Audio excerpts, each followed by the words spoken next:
আপনার বাচ্চা কি সবজি খেতে চায় না? ঢেঁড়স দেখলেই কি মুখ ফিরিয়ে নেয়? তাহলে আজকের এই রেসিপিটা একবার অবশ্যই ট্রাই করে দেখুন। খুব সাধারণ কয়েকটি উপকরণ দিয়ে এমন মজাদার ঢেঁড়স ভাজি তৈরি করা যায়, যা দেখতে যেমন সুন্দর, খেতেও তেমন সুস্বাদু। আর সবচেয়ে ভালো বিষয় হলো রান্নাটা একদম সহজ, সময়ও বেশি লাগে না। আজকে আমি দেখাবো কিভাবে বাচ্চাদের কথা মাথায় রেখে খুব সহজে তৈরি করবেন মজাদার ঢেঁড়স ভাজি। তাহলে চলুন দেরি না করে শুরু করা যাক।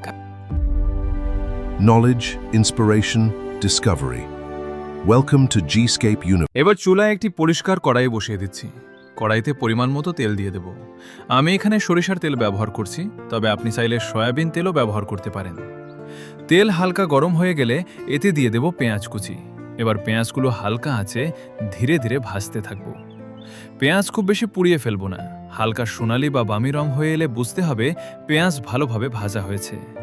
এই সময় রান্নাঘর জুড়ে পেঁয়াজের সুন্দর একটা ঘ্রাণ ছড়িয়ে পড়বে। এবার দিয়ে দেব অল্প কাঁচামরিচ, এরপর সামান্য হলুদ গুঁড়া এবং ধনিয়া গুঁড়া দিয়ে দেব।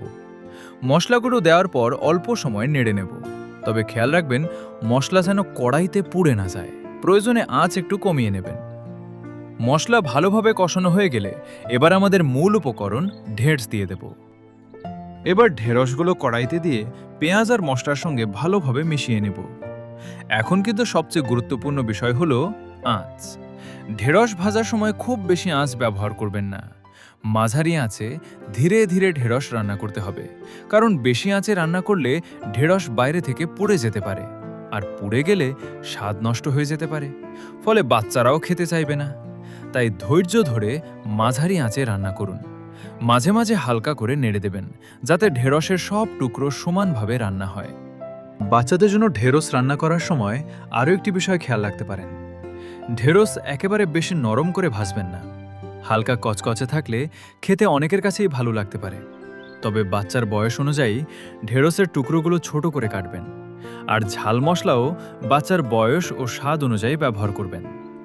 সবচেয়ে গুরুত্বপূর্ণ বিষয় হলো খাবারটা যেন বাচ্চার জন্য আরামদায়ক ও সহজে খাওয়ার মতো হয়। দেখুন, ঢেঁড়সের রঙও সুন্দর হয়ে এসেছে। পেঁয়াজ আর মশলার সঙ্গে ঢেঁড়সগুলো সুন্দরভাবে মিশে গেছে। এখন আর বেশি সময় রান্না করার প্রয়োজন নেই। ঢেঁড়স যখন আপনার পছন্দ মতো সেদ্ধ ও ভাজা হয়ে যাবে, তখন চুলার আঁচ বন্ধ করে দিন। ব্যাস, খুব সহজেই তৈরি হয়ে গেল আমাদের মজাদার বাচ্চাদের জন্য ঢেঁড়স ভাজি। গরম গরম ভাতের সঙ্গে এই ঢেঁড়স ভাজি পরিবেশন করতে পারেন।